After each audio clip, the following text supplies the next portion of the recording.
Ya, bien, el primer tema que vamos a tratar hoy día es el de constitución de cooperativas. Ese es más o menos un temario que se propone, ¿no? Primero, tratar de entender lo que es una cooperativa en sí misma, la normatividad que le resulta aplicable, también cuáles van a ser los requisitos para la constitución misma de una cooperativa, ¿no? En cuanto a lo que viene a ser el estatuto, lo mínimo que debe tener. Vamos a ver dos casos también puntuales, como son el caso de las cooperativas de ahorro y crédito, o COPAC, y de las cooperativas agrarias de usuarios que están con una normatividad nueva justo durante estos últimos tiempos, ¿no? Y también algunas resoluciones del tribunal que nos dan algunos criterios de interpretación respecto de algunos temas de constituciones de cooperativas. La definición de cooperativa la podemos encontrar en el artículo 3 del tubo de la Ley General de Cooperativas y de alguna manera también la ha recogido el Tribunal Registral, ¿no? En algunas de sus resoluciones. Aquí estamos poniendo como ejemplo dos de ellas, ¿no? La primera, que es la resolución 1282-2015, en donde nos dice que las cooperativas son personas jurídicas constituidas sin propósito de lucro, ¿no? Que deberán procurar mediante el esfuerzo propio y la ayuda mutua de sus miembros el servicio inmediato de estos, inmediato de la comunidad. Nos dice que están reguladas por el tubo de la Ley General de Cooperativas, ¿no? Y que estas contienen las normas que regulan la estructura orgánica y funcional de las organizaciones cooperativas, sus socios, régimen administrativo, económico, etcétera, ¿no? A su vez, hemos visto conveniente también citar la segunda resolución que está mencionada ahí, que es la 1104, en donde además de lo que ya nos dice la resolución anterior, también nos comenta, ¿no? Asimismo, estos entes cooperativos se regulan por sus propios estatutos, los que deberán ser concordados con la mencionada norma, ¿no? Es importante el tema aquí porque de un lado tenemos, como bien dijimos, el tema de que no tienen propósito de lucro, lo que no debe entenderse como que no pueden realizar actividad económica, sino por el contrario pueden realizarla, ¿no? El asunto es lo que hacen con esas ganancias, si se quiere, con lo que van obteniendo. Y en el segundo lugar, que si bien tienen una norma especial, que en este caso viene a ser el tubo de la Ley General de Cooperativas, hay normas también especiales que las regulan, pero también está su estatuto, ¿no? Y este estatuto, cuando se va a aprobar, si bien puede contener algunos supuestos que amplíen lo que ya nos dice el tubo de la ley general, siempre deben ser concordantes y no contradictorios con la propia ley, ¿no? Bien, entonces tenemos así de que la normatividad aplicable de un lado es el tubo de la Ley General de Cooperativas. También de manera supletoria en algunos casos vamos a aplicar en lo que viene a ser el reglamento de inscripciones del registro de personas jurídicas, al menos por ahora, aunque esperemos que ya pronto también salga el reglamento de cooperativas. Están las normas que regulan a las COPAC, las normas que regulan las cooperativas agrarias de usuarios y demás normas especiales que también podrían existir relacionadas a las cooperativas en sus distintos tipos, ¿no? Y en el Código Civil, por ejemplo, ¿qué encontramos, no? En cuanto a cooperativas, bueno, nos dice de que dentro de los libros del registro de personas jurídicas está el de cooperativas, también nos dice que su inscripción se efectúa a solicitud de estas, y ahí citamos el artículo 2010 que nos dice que la inscripción se hace en virtud de título que conste en instrumento público salvo disposición contraria. Como vamos a ver en un momento, en el caso de las cooperativas, estas pueden también inscribirse y no necesariamente por escritura pública, que suele ser la formalidad habitual en una constitución de una persona jurídica, ¿no? Bien, en cuanto al tubo de la Ley General de Cooperativas, como ya lo hemos mencionado anteriormente, ¿no? Es la definición que está plasmada ahí. Toda organización cooperativa debe constituirse sin propósito de lucro y procurará mediante el esfuerzo propio y la ayuda mutua de sus miembros el servicio inmediato de estos y el inmediato de la comunidad. De otro lado, en cuanto a su condición de persona jurídica, nos dice que ésta la va a obtener desde la inscripción en los registros públicos sin necesidad de una resolución administrativa que la reconozca de manera oficial. Y también es importante tener en cuenta lo vinculado a los principios del cooperativismo o principios cooperativos que le dicen, ¿no? Están detallados en el artículo 5 de la ley. Entre ellos está, pues, son 7 en realidad: la libre adhesión, retiro voluntario, el control democrático, la limitación del interés máximo que pudiera reconocerse a las aportaciones de los socios, distribución de los excedentes en función a la participación de los socios, fomento de la educación cooperativa, la participación en el proceso de permanente integración y la irrepartibilidad de la reserva cooperativa, ¿no? Son 7 principios que regulan a las cooperativas en general, ¿no? Son, digamos, mucho se promueve el tema de los valores, ¿no? De los valores de autoayuda, autorresponsabilidad democrática, igualdad, solidaridad, ¿no? En lo que respecta a cooperativas, ¿no? También nos dice el propio tubo de la Ley General de Cooperativas que su duración es indefinida, ¿no? En cuanto a sus miembros, es un número variable de socios, que su capital es variable e ilimitado. ¿Por qué variable e ilimitado? Porque el día de hoy pueden tener un determinado capital con un número determinado de socios y esto puede haber variado mañana o pasado mañana. Fluctúa, ¿no? Por eso es que se dice que es variable e ilimitado. Ilimitado en el sentido de que tiene un límite mínimo, pero luego se va hacia más dependiendo de lo que establezca cada norma o cada estatuto, ¿no? En el caso de la denominación, ¿qué nos dice, no? En el caso de las cooperativas primarias, nos dice que, bueno, necesariamente tiene que llevar el término cooperativa, adicionarle el tipo, ya vamos a ver cuáles son los tipos de cooperativas que existen, y el nombre distintivo que ellas quieran elegir, ¿no? Por ejemplo, Cooperativa de Ahorro y Crédito Virgen de Guadalupe, por ponerles un ejemplo, ¿no? En el caso de las centrales cooperativas, también es una fórmula similar, tiene que decir necesariamente central cooperativa o central de cooperativas, más el tipo, o sea, a quiénes está agrupando, tipo o tipos, y el nombre distintivo que ellas elijan. En el caso de una Federación Nacional de Cooperativas, también igual, ¿no? Tiene que ir el término inicial, Federación Nacional de Cooperativas, y luego el tipo de qué cooperativas estamos hablando en cuanto a federación, ¿no? Ahora, estas de aquí, en el caso de las federaciones, estas tienen naturaleza de asociación. Sin embargo, se inscriben en cooperativas, ¿no? Y también nos dice de que solo puede constituirse una federación por cada tipo de cooperativa en todo el país. Y en el caso de la Confederación Nacional de Cooperativas del Perú, solo se prevé en la norma una, nada más, no hay otra adicional. En el caso de la organización misma de las cooperativas, hay dos tipos para clasificarlas, ¿no? El primero es por su estructura y el segundo es atendiendo a su actividad económica.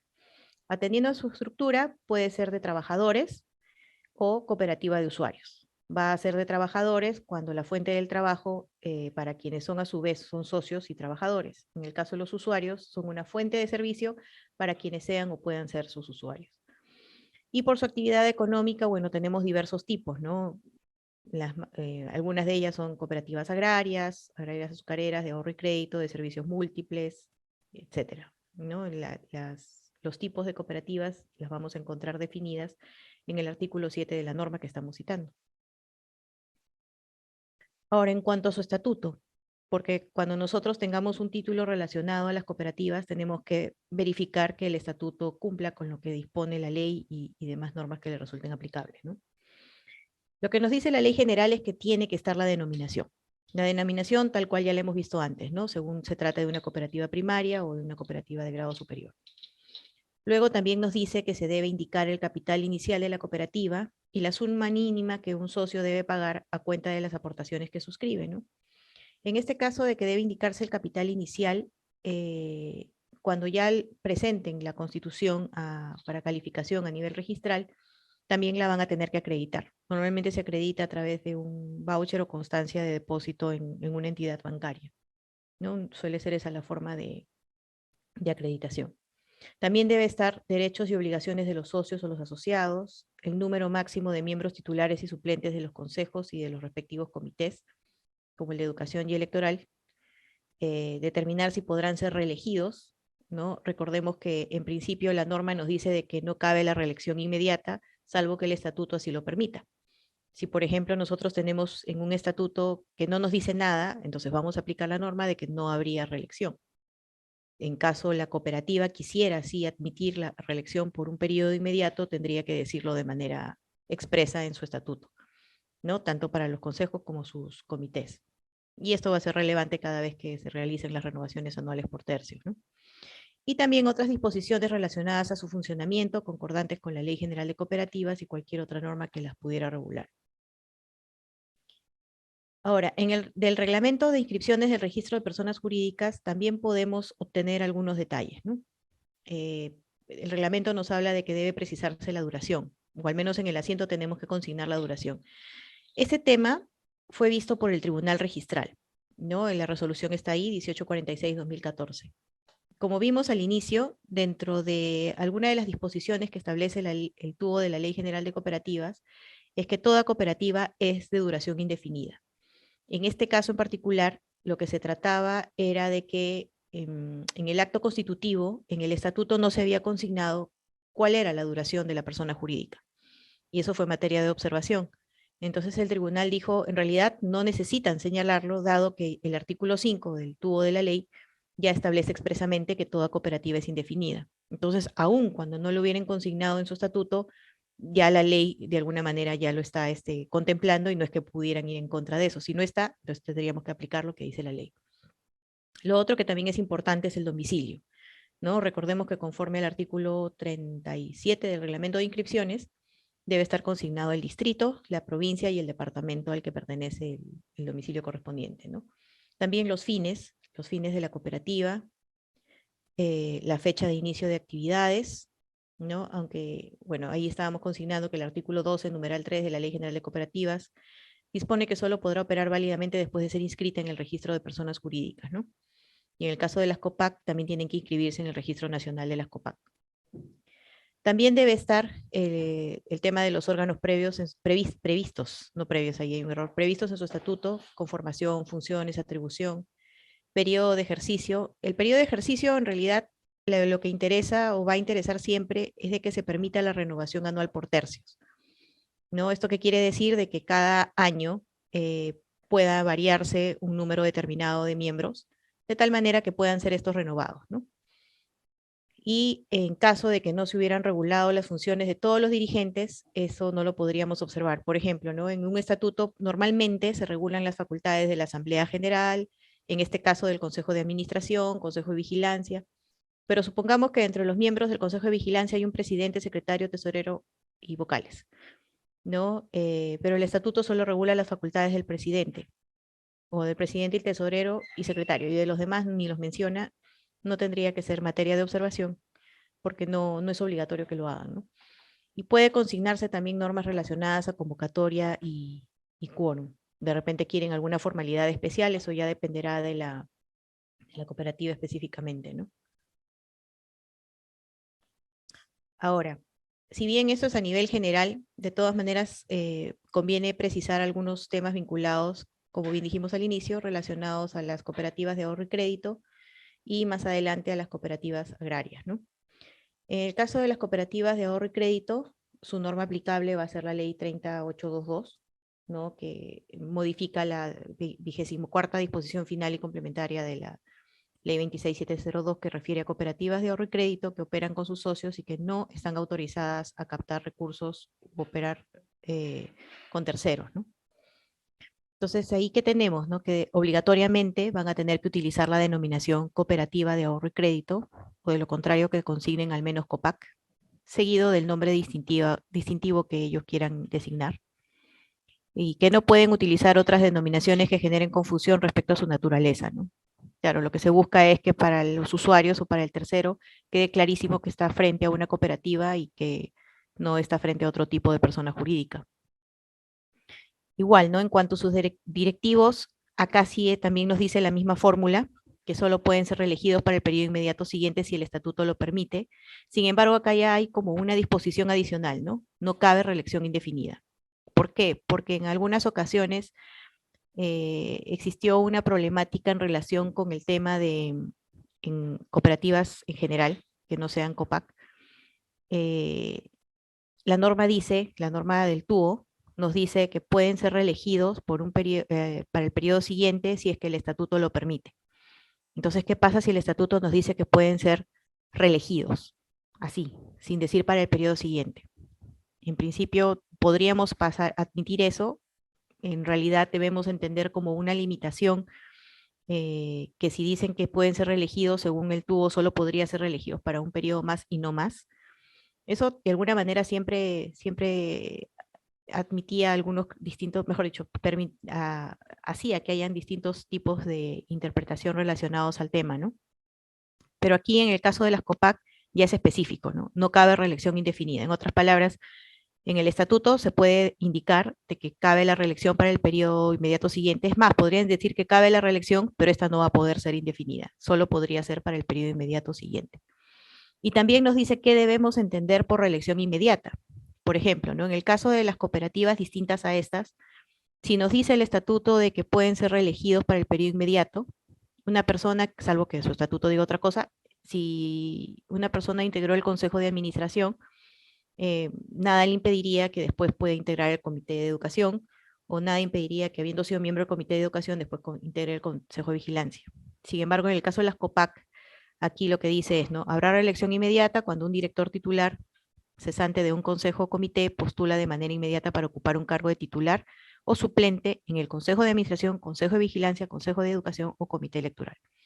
Es decir, la reelección es como directivo independientemente de a qué órgano hayas pertenecido, ¿no? Eso también es importante verificar.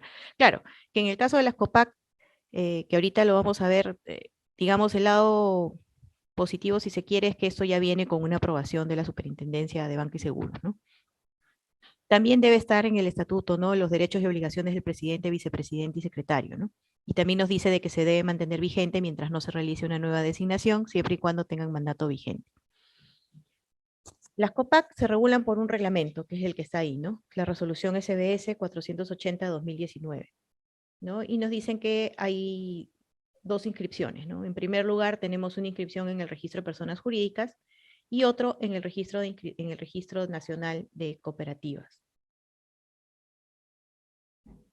¿no? Y en el caso específico de las COPAC, lo que nos dice es que sin la aprobación previa de la superintendencia, entiéndase la superintendencia de Banca y Seguros, no procede la inscripción del estatuto o de sus modificaciones en los registros públicos, ¿no? Entonces, necesariamente cuando nosotros tengamos en nuestras manos la constitución de una COPAC, esta debe venir acompañada de la resolución de la Superintendencia de Banca y Seguros, en donde conste la aprobación del estatuto, ¿no? Alguna vez se cuestionó este tema cuando se decía, pero se supone que las cooperativas se constituyen sin necesidad de ninguna resolución administrativa que las apruebe o admita o autorice, ¿no? Efectivamente, aquí en realidad no es que se esté yendo en contra de eso, lo que se está aprobando es el estatuto y la superintendencia lo que verifica es la legalidad. Eso en nada impide que un grupo de personas decidan constituir una cooperativa. El asunto es que el estatuto tiene que pasar por un control de legalidad que es el que finalmente realiza la Superintendencia de Banca y Seguros. ¿Cómo suele venir esto? Normalmente vienen por escritura pública, porque también así establece cuando hace la aprobación la Superintendencia de Banca y Seguros, dice que devuelve la minuta para su elevación a la escritura pública respectiva, ¿no? Entonces, normalmente viene la escritura pública en donde se inserta la minuta. En la minuta debe consignarse expresamente de que cuenta con el sello oficial de la Superintendencia de Banca y Seguros, ¿no? Y acompañado va a venir pues el acta de asamblea fundacional donde conste el estatuto que se supone que es el que ha tenido a la vista la Superintendencia de Banca y Seguros, ¿no? Otro caso también interesante de mencionar a propósito de las constituciones es el tema de las cooperativas agrarias de usuarios, que actualmente ya se están regulando por esta ley, la ley 31335, ¿no? En su artículo 2 te las define como una sociedad de personas que realizan actividad agrícola y o forestal o ganadera, unida en forma voluntaria mediante una empresa de propiedad conjunta y controlada democráticamente que cumple con los principios del cooperativismo, los 7 que ya hemos mencionado anteriormente, ¿no? También dice que se constituyen para brindar servicios relacionados con las actividades mencionadas que sus socios realizan practicando con ellos actos cooperativos. La personalidad jurídica también la van a adquirir desde la inscripción en los registros públicos y luego de que se inscriben en registros públicos tienen que inscribirse en el Registro Nacional de Cooperativas Agrarias a cargo del MIDAGRI. O sea, es un acto posterior, ¿no? Su primera inscripción va a ser aquí, en registros. Y de aplicación supletoria menciona a la Ley General de Cooperativas y a la Ley del Acto Cooperativo, ¿no? El número mínimo de usuarios, acá sí hay una condición específica, es que sean 25, ¿no? 25 sus socios. También nos dice que el estatuto puede establecer requisitos para ser admitido como socio, mantener dicha condición. Nos habla de la participación de las mujeres, ¿no? Se busca que haya una presencia equivalente, proporcional al número de socios y socias hábiles que conformen esta cooperativa agraria. También nos dice que en el caso de la renovación anual se debe procurar que esto ocurra, ¿no? Y la Asamblea debe elegir de manera directa al presidente del Consejo de Administración y al Consejo de Vigilancia para un periodo de 3 años. Por ejemplo, ¿no? Aquí, a diferencia de las otras cooperativas, en este caso en particular, determina de que quien va a elegir a los presidentes de ambos órganos es la propia Asamblea, no como lo que ocurre en las otras, en que normalmente es el propio Consejo cuyos miembros se reúnen para designar a sus cargos correspondientes, ¿no? En este caso no, nos dice que eso tiene que estar de manera expresa. Han habido algunas observaciones que he podido observar de las resoluciones del tribunal en donde no consignaban esta redacción, sino tenían la de siempre, ¿no? Que los propios miembros de los órganos se reunían y luego designaban sus cargos, incluido el presidente, pero en este caso de cooperativas agrarias tiene que ser de esta forma. Luego, en cuanto a la reelección, se parece mucho a lo que dice la COPAC, ¿no? La reelección para el periodo inmediato siguiente solo si la cooperativa lo autoriza en su estatuto. También hace la precisión de que no cabe la reelección indefinida y que los términos de reelección, bueno, son similares a los de la COPAC, ¿no? O sea, si yo integré un consejo de administración y después integro el consejo de vigilancia, eso se considera una reelección. Luego también nos habla de la continuidad. En principio, los órganos de gobierno deben terminar su mandato en el lapso que se ha establecido en el estatuto. En el caso de las cooperativas hay ahora una particularidad, ¿no? Con que eso lo vamos a ver en la segunda parte de la exposición, con la dación de las normas que salieron a raíz de la situación de pandemia en la que nos encontramos.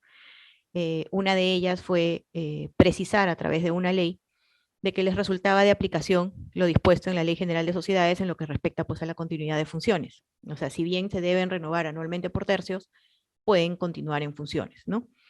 Entonces, esta continuidad en lo que respecta a esa ley fue de manera general. Sin embargo, esta norma, que es posterior, la cooperativa que regula la cooperativa agraria de usuarios, dice que esa continuidad, en caso de que no se hayan podido designar a sus miembros, es máximo por 1 año y que la renovación anual tiene que ser obligatoria, ¿no? Eso es importante también tenerlo en cuenta porque eso probablemente tenemos que verificar que esté de manera expresa en el estatuto.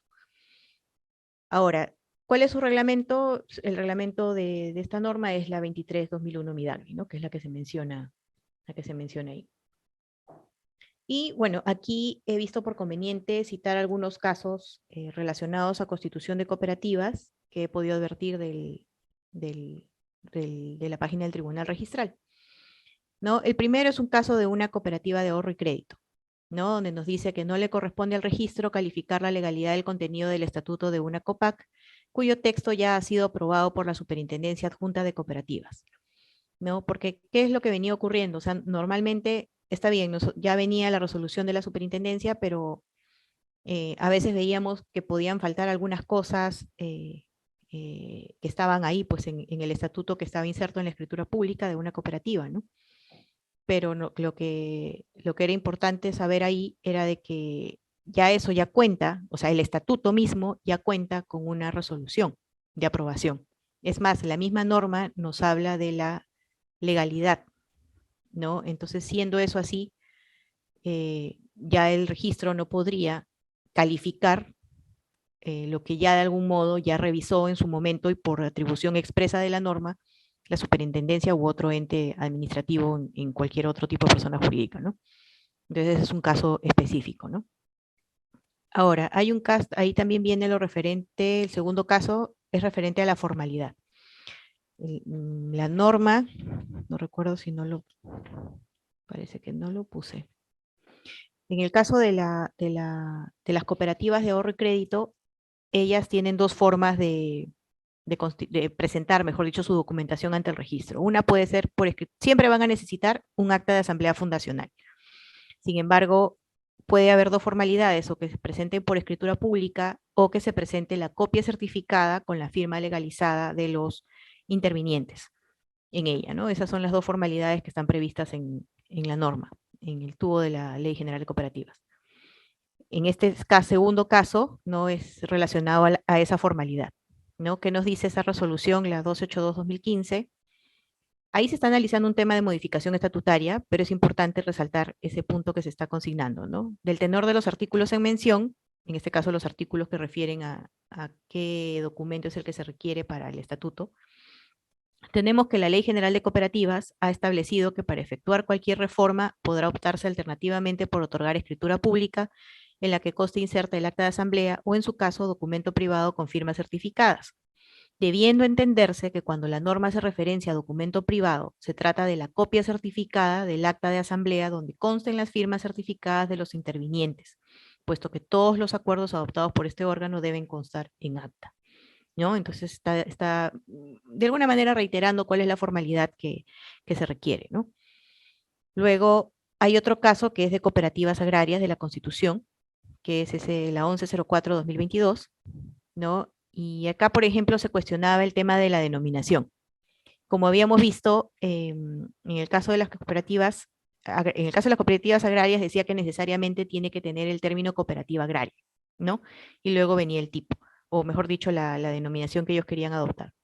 Pero en este caso en particular, lo que se puso fue cooperativa agroturística, ¿no? Entonces no se puso expresamente cooperativa agraria, y eso fue materia de observación, porque se decía pues que se estaba vulnerando lo que disponía la ley. Sin embargo, acá el tribunal dijo no, ¿no? O sea, si bien han puesto cooperativa agroturística, agro viene de agraria, ¿no? Entonces no tendría por qué cuestionarse ni estaría yendo en contra del artículo 5 que se cita ahí, ¿no? Y ahí se me pasó el anterior.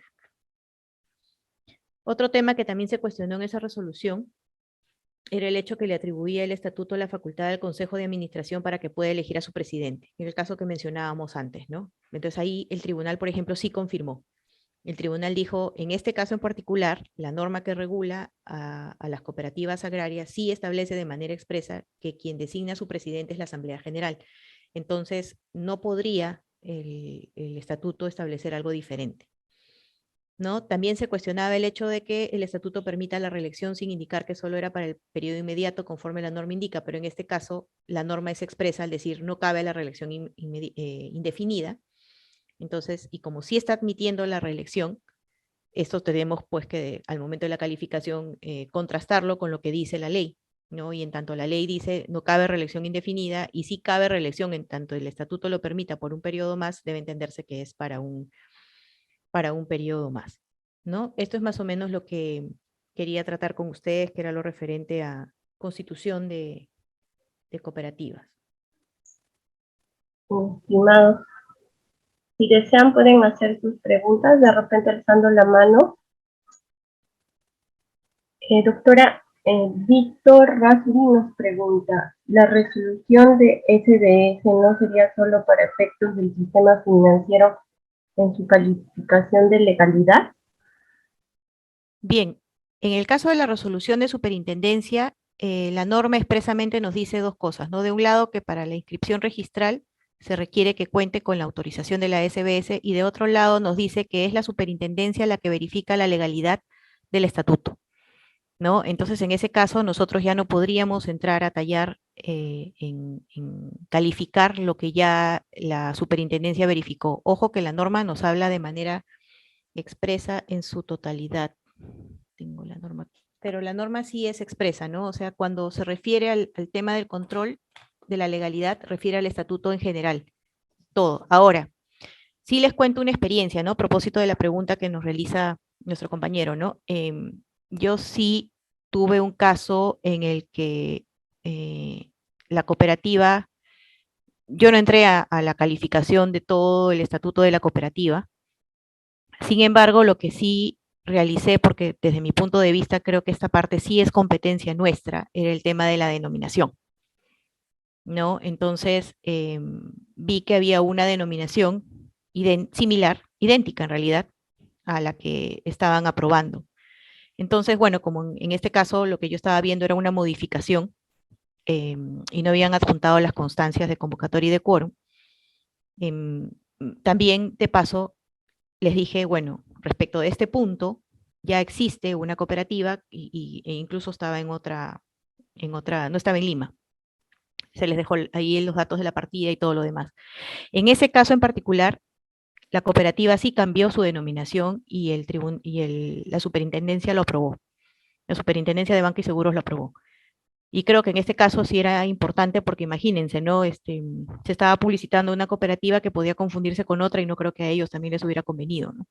Es el único caso que recuerdo haber tenido una situación así. Después, cuando han venido cooperativas, no hay una denominación igual existente a anterioridad, pero como les digo, sí, la norma se expresa cuando nos dice que el estatuto es verificable en su legalidad y entiéndase su totalidad, ¿no? Le estamos activando el audio a Greta Merino. Ujú. Sí, Por buenas favor. tardes. Buenas tardes, doctora. Sí. Doctora, una consulta. Por el año 2020, inicio 2021, había resolución de tribunal que decían que si una COPAC aún no tenía su nuevo estatuto aprobado por la SBS inscrito, entonces si venía una renovación de su consejo de administración, como que no le competía al registro ver la legalidad de este y se podría por ese momento inscribir esa nueva renovación hasta que se inscriba el nuevo estatuto. ¿Aún se mantiene ese criterio o no se permite ahorita la inscripción de la renovación, siendo un acto previo la inscripción de su nuevo estatuto? Ya, interesante su pregunta. En ese caso que usted comenta, sí, efectivamente hubo un tiempo, un lapso, si se quiere, ¿no? Donde no, donde todavía no llegaban las resoluciones ya con las adecuaciones respectivas a la nueva ley. Sin embargo, al menos, ¿qué ocurrió a nivel de experiencia de Lima, no? Nosotros lo que hacíamos inicialmente era verificar que éstas se encuentren cuando menos inscritas en el Registro Nacional de Cooperativas, porque tenían un lapso para inscribirse, ¿no? Y si estaban ahí, ya en cualquier momento sabíamos que podía venir el estatuto. Ahora ya no, porque en realidad ahora, cuando vienen sus renovaciones, ellos en algún momento van a tener que hacer necesariamente la adecuación de su estatuto. No nos ha tocado, no he visto un caso en particular en donde ya no tengan su renovación, su adecuación previa. Sin embargo, ya la norma, en tanto está vigente, cualquier disposición que sea específica de esta sí la vamos a aplicar. No se admitiría si es que es necesario una modificación estatutaria. Bueno, las modificaciones incluso estatutarias ahora ya las están pidiendo cuando vienen como modificaciones parciales, la superintendencia no las ha venido admitiendo porque incluso nos vienen como una modificación total, porque lo que hace la superintendencia es aprovechar y revisar absolutamente todo, según lo que en alguna ocasión ellos mismos nos informaron, ¿no? Y cuando nosotros tenemos a la vista modificaciones estatutarias, ya vienen, en el caso de las COPAC, ya vienen con toda la aprobación de la superintendencia, ¿no? Claro, pero eso es en cuanto a modificación de estatuto. O sea, le entiendo, si va a ser una modificación parcial, no se acepta porque debe ser total y está aprobada por la SBS.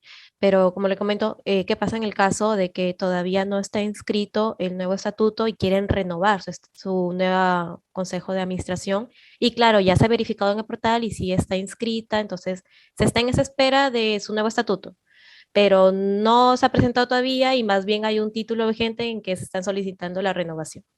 En ese Entonces, caso, claro, sí, sí le entiendo. En ese caso, en realidad no debería haber ningún problema con la renovación, porque recordemos que cuando ellos quieran traer su estatuto, si no hay una directiva, bueno, en teoría la continuidad de funciones se está tomando desde aquellos órganos de gobierno que hayan culminado su mandato durante pandemia, o sea, a partir del 16 de marzo.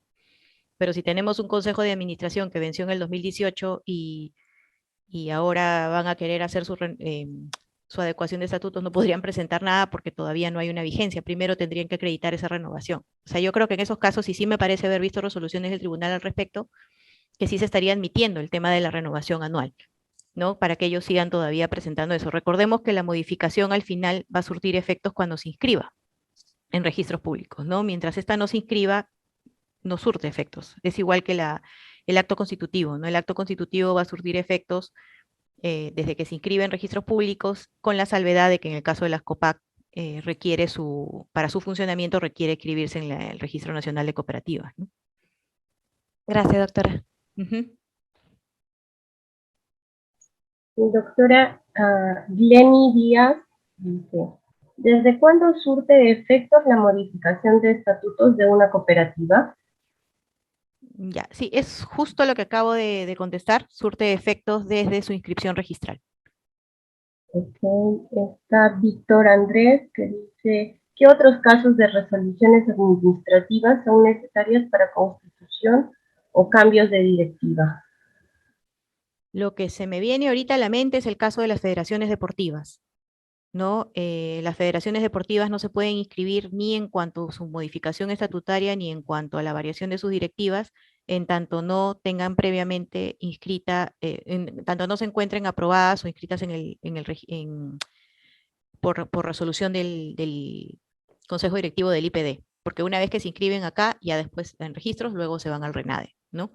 Ese, por ejemplo, es un caso, ¿no? En donde se necesita la resolución de la federación, perdón, en este caso del IPD, para el caso de las federaciones deportivas. Otro caso ahorita no se me viene a la mente. No, pero en ese caso en particular sí, ¿no? Es el que ahorita sí lo tengo fresquísimo. Ujú.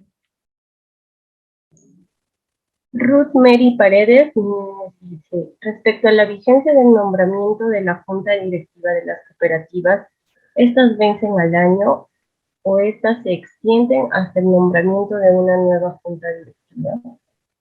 Ya, esta pregunta la voy a responder con la siguiente, bueno, lo vamos, mejor dicho, a ver con la siguiente parte de la exposición que habla sobre el tema de la virtualidad. Recordemos que con la virtualidad se han dado una serie de normas y las cooperativas no fueron ajenas a ello, ¿no? Sin embargo, un adelanto es de que efectivamente, ¿no? Tenemos que tener en cuenta de que en el caso de las cooperativas salió primero una disposición que les daba una prórroga para entenderlas vigentes, luego salió una norma donde la norma nos decía, precísese que se les aplica para las que es aplicable para las cooperativas lo dispuesto en la Ley General de Sociedades en lo que respecta a la continuidad de funciones. Y luego sale la resolución de la DTR donde nos dice, debemos entender esa precisión como aplicable para aquellas que han vencido durante la pandemia. Pero este tema en particular lo vamos a tratar ahora en la siguiente parte de la ponencia, ¿no?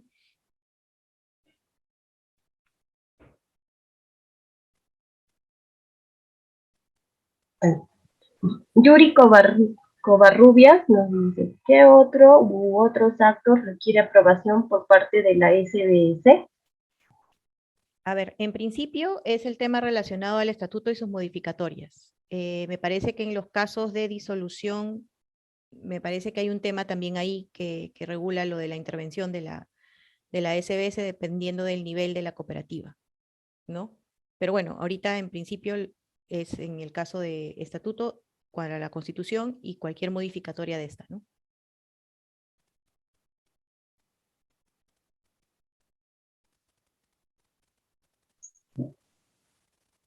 Willy Herbert pregunta, en las cooperativas agrarias, ¿qué pasa con el directivo que fue elegido por 3 años y que ya viene ejerciendo como presidente del Consejo de Administración por 2 años? Tras la aprobación de la nueva norma, ¿puede la Asamblea designarlo como presidente por 1 año o debe elegir a otra persona por el periodo de 3 años como exige la norma?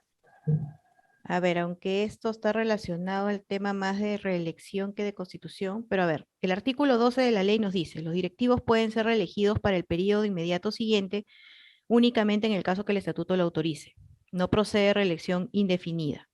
Y luego dice, vencido el mandato de los directivos, estos pueden volver a postular si hubiera transcurrido un periodo mínimo de 1 año entre su cese y la fecha que iniciaría funciones como directivo, salvo que el estatuto hubiera pedido la reelección. Pero no nos dice algo específico del número de tiempo. O sea, a lo que voy es, si ya tengo un directivo que fue elegido por 3 años y él no ha tenido ninguna reelección anterior y el estatuto no permite la reelección, el estatuto inscrito, al menos si todavía no se ha adecuado, entonces, y el estatuto no permite la reelección, no podríamos reelegirlo, porque en realidad esta persona solo podría ser reelegida si el estatuto así lo permite. ¿No? Ahora, ahí la pregunta es, que fue elegido por 3 años, que ya viene ejerciendo como presidente del Consejo por 2, y tras la aprobación puede la Asamblea designarlo como presidente. No encuentro una prohibición en el momento de lo que estoy mirando de la norma, no encuentro una prohibición de que pueda él los 3 años ser presidente. Lo único que nos dice es la Asamblea elige directamente al presidente del Consejo de Administración y al presidente del Consejo de Vigilancia, cuyo mandato debe ser de 3 años. Es el mandato del dirigente el que debe ser de 3 años, ¿no? Al elegir a los demás directivos, el comité debe cuidar el tiempo de mandato por el que resulten electos, permita cumplir con la renovación anual de por lo menos un tercio de sus integrantes, los demás cargos son asignados en el seno del propio consejo. O sea, en principio no tendría ningún problema de estar los 3 años como presidente, ¿no? O de repente no he entendido la pregunta, pero tal cual yo veo la norma, no le veo ningún impedimento para que los 3 años pueda ser presidente.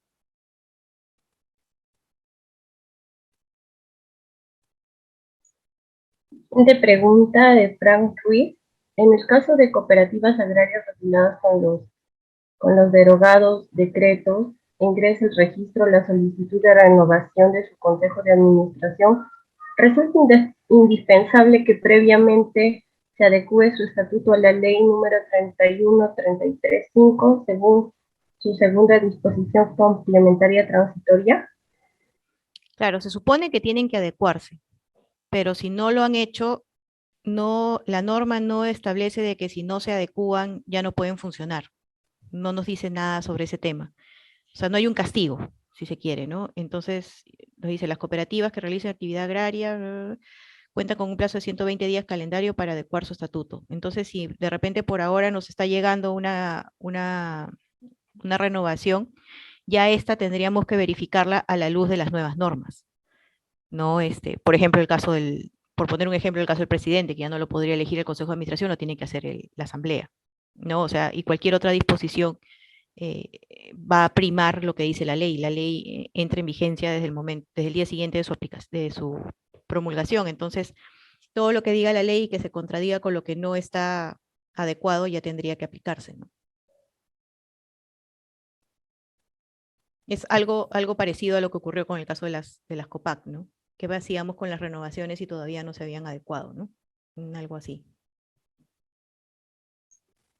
Doctora, esas serían todas las preguntas.